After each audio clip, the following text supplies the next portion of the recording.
I just filmed like 30 minutes worth of video and then it says memory card error. So that's nice. Anyway, I've got my coffee. It's still hot. Hey everyone, welcome back to my channel, or if you are new here, welcome. My name is Ella and I make videos on Wicca, witchcraft and paganism. So today I want to talk about 5 things I wish I knew before or when I started my practice, or alternatively, I guess you could say 5 common misconceptions in the world of witchcraft. Before we get started, let me quickly mention this video's sponsor, which is my fiance and I's shop, Silver Fern Crystals. For beautiful, high-quality crystals, visit our shop at ekstones.com, with new crystals coming in every month. Supporting our small business means I'm able to continue making more videos like this. So, I'm a little bit caught off guard now because I filmed everything already. I was already like more than halfway through, but so here we go. Now the first thing I want to talk about is the Wiccan Rede. Now the Wiccan Rede has gained a lot of popularity with, you know, the 90s and the 2000s and so forth and so on and so forth. And you'll see the Wiccan Rede everywhere, and everyone kind of perpetuates the Wiccan Rede. You'll see it in comments. You'll be like, oh, you're not supposed to do that. That's against, you know, the threefold law. That's against harm none. And just quickly, before I even get more into it, when I talk about the Wiccan Rede in this video, I'm specifically referring to the threefold law and the harm none rule. So yeah, so my point here is you don't have to work with the Wiccan Rede if it's not your thing. I do think it has a time and place, and I think a certain appreciation should still exist for the Wiccan Rede, just because it is a nice little guideline for especially newbies to kind of work with and to, you know, focus on like the path, so that you don't immediately jump into like cursing and hexing, because that too usually is a little bit more advanced, let's say, because you do need to know the basics of like protection and things like that, in my opinion at least. So I do appreciate it for that. I still also include it in my personal path in some ways, but with that being said, I have kind of worked around it a little bit, in a sense of that I've kind of created my own ethical guidelines that I want to stick to in my path, in my practice. So that's actually something I suggest for you as well. Now, I started over about 13 years now with Wicca specifically. In the last 2-3 years, I've kind of shifted my path a little bit. I've kind of grown out of Wicca, but Wicca, of course, is still very, very much present in my path, including the harm none and the threefold law, just not quite that anymore. So I've kind of like morphed them into something new. But I've seen a lot of times people, they get really heated and riled up about if or not to follow the Wiccan Rede and the threefold law in particular. And I'm here to tell you, first of all, it technically only applies to Wiccans, and even within the realm of Wicca, not everyone agrees with it, just because historically it's a little bit blurry, to say the least. I definitely suggest you to read up on that a little bit more if that is something you're more interested in. But with that being said, I started with the Wiccan Rede. It was so ingrained in my brain, in my practice. It was like the Wiccan Rede, and the issue was that I felt guilty. I was so guilty when I had a single negative thought, because I was like, no, no, no, no, no, I cannot have that, cannot have those negative emotions, because it'll come back to me 3 times. So it kept kind of going in this circle of guilt and fear and guilt and fear, and that's really not good. So I kind of recently have sort of taken a step back and then looked at it a little bit more analytical and said, look, it's fine to have negative emotions, it's human to have these negative emotions, and the fear is, I've taken that out of my practice through like shadow work, by being like, okay, it's not, you know, it's not gonna work like that. So yeah, I'm just here to tell you, the Wiccan Rede, don't put so much emphasis on it. Don't be the type of person in comments on Instagram or wherever that are like, you cannot curse, that's against the threefold law, because A, not everyone cares about the Wiccan Rede or takes it into account or respects it per se, and 2, it's also not your path. So if you want to follow the Wiccan Rede, if you want to follow the harm none and the threefold law, that's of course your right. You're absolutely allowed to do that. No one's gonna say anything if you follow it and if you choose to incorporate it in your path. Especially if you are a Wiccan and that is something that you really resonate with.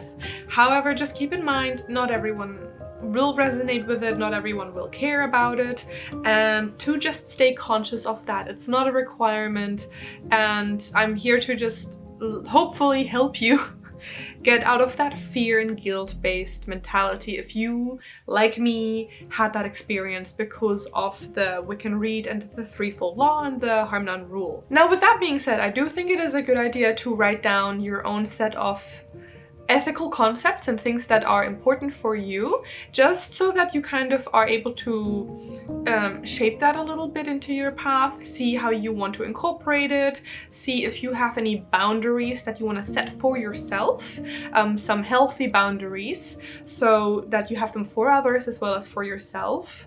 Where do you draw the line? At what point are you accepting certain things, and at what point are you like, nope, that's not cool anymore?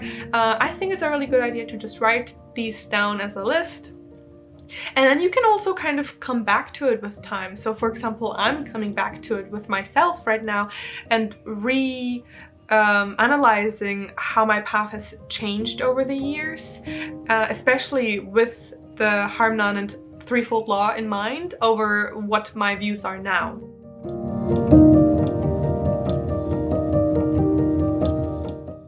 Now, the second thing I wish I knew when I started is how important it is to read. And by reading, I mean reading actual books, listening to audiobooks, and in general acquiring knowledge. Now, acquiring knowledge can be looking at YouTube or watching YouTube videos, it can be listening to podcasts, it can be taking part in a course or in a lecture, it can also be reading completely outside resource material. So anthropology, for example, I studied anthropology. That has really kind of given me a different perspective, and not every single thing you read that will add to your path has to be a book on witchcraft or, you know, insert specific category. Sometimes it can also just be outside source material that you wouldn't necessarily think are really witchy. So for example, psychology is a really good one, philosophy as well. I feel like it's interesting that I have to explain why reading or acquiring knowledge is so important, but I'm saying this specifically because I've seen a trend on specifically TikTok being like, oh, we don't read books anymore, who cares about books, everything is intuition based anyway. I personally kind of disagree with it. It's a lot to unpack. I'm not going to unpack that all in this one video, but just keep in mind, reading can give you the foundational basics. It can give you a foundation of where we are now as a society, as a culture, or as a community, and where we come from. Even if you don't necessarily agree with the book anymore, even if it is not necessarily relevant in our today's society anymore, or if it is lacking some sort of like nuance that we now have in our society, it is foundation. It's a foundation that is good to read, good to know, so that you know the history, so that you know where we came from and what has shaped us today. It's kind of like making pizza without the pizza dough. It's just something that's going to be really important, regardless of if you agree with it or not.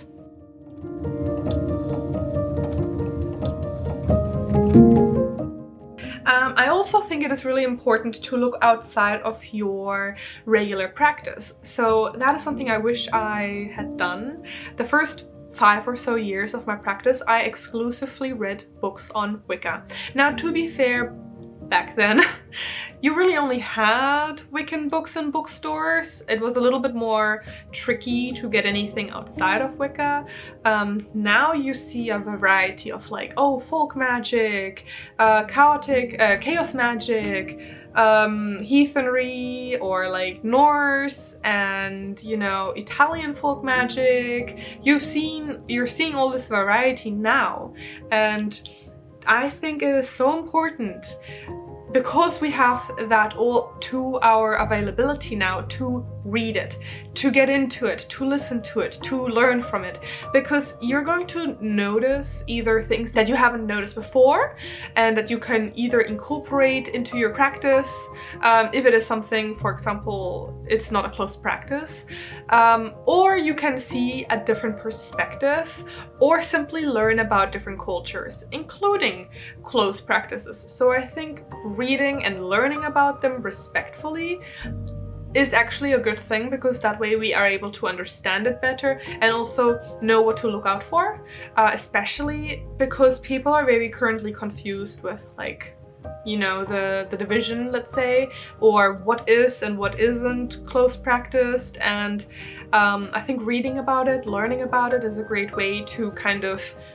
understand both sides better, or all sides better, and to just generally like have a better understanding of our surroundings and what is important, and how to respect other cultures outside of your own as well, and what is important outside of your culture, and what is important for other people, even if it's not for you, or if you don't agree with it, or again, if it's a closed culture and you are not going to enter that culture, then, you know, it's interesting to be able to understand it and show respect.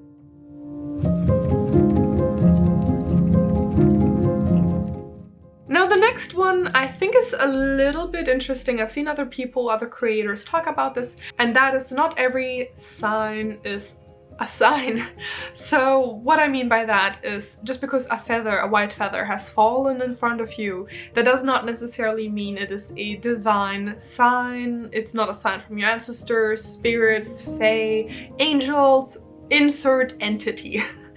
Mundane things still exist, and that is something that I've noticed when I first started.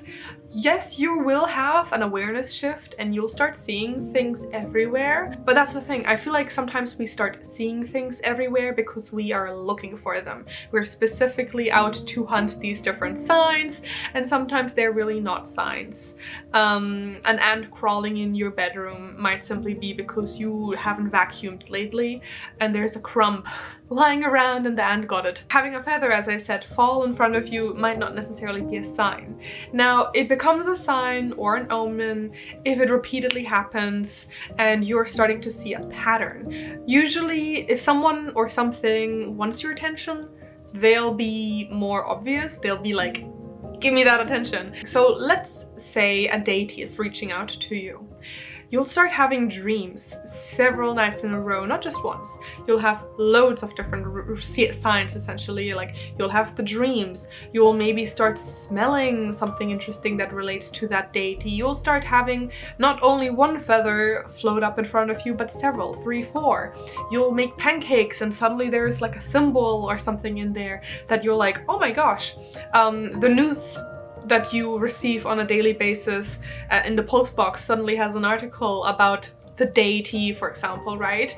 There are certain things that are mundane and that should be kept mundane, because otherwise we go really quickly into a trap of seeing signs everywhere, and it can really easily lead to paranoia or just stress, because you start seeing things everywhere and you don't, it can be stressful. I imagine it being very stressful to see signs everywhere. And also, it kind of comes with time, learning to discern these signs. So that's that.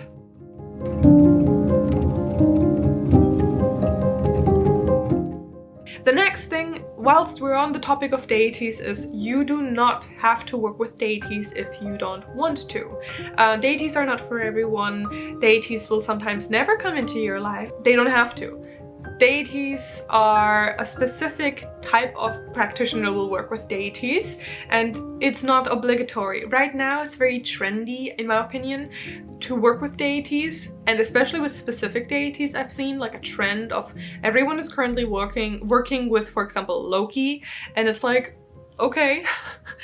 And or like Lilith, for example, right? I mean, that's a completely different topic, but everyone seems to be working with deities at the moment, and everyone seems to be working with the very similar deities as well. Like there's a trend for a certain set of deities, and I'm here to tell you deities are not for everyone, and you don't have to work with deities if it makes you uncomfortable or if it's just not for you. You can simply work with the energy around you, nature's energy, animistic kind of energies, let's say, and or your ancestors, for example, or different beings, different entities. It doesn't have to be deities. You don't have to work with any sort of entity per se if that is just not something that you are comfortable with.